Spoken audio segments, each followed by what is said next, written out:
people. I want to appeal to our people that we must mourn Raila in peace. It is a solemn occasion. It is not an occasion of confusion. Things work better if we do it in a solemn manner.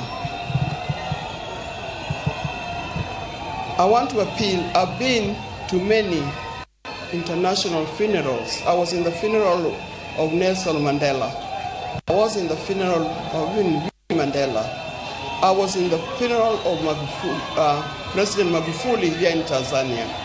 It is an occasion. It is only through the still voice that we can be able to hear and understand one another. Now, I want to say something small also in the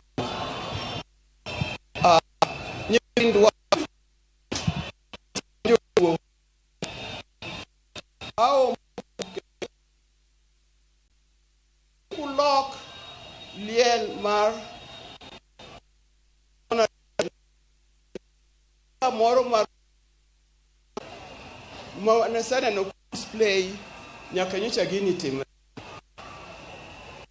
ji mang'eny waduto we've lost wito jatendwa. I've lost my husband. My children have lost their father. People have lost their brothers. And many, many people. Kenyans have lost their loved one. The world have lost their loved one. In this home, edalaka kawuono edalaka kaluono wan gi jok mo a Zimbabwe, wan gi jok mo a South Africa, wan gi jok mo a Southern Sudan, wan gi General Olusegun Obasanjo mo a Nigeria, wan gi jok mo a kuonde mopogore opogore. To gima dwa her ni mondo gine en image mag jok mayuak. Ok en gimutimo ni nikech ang'enu nukiagi, ang'en gino lit. To gibende gino lit nigi emomiyo gia kuonde ma gintie ka gibiro kar kae.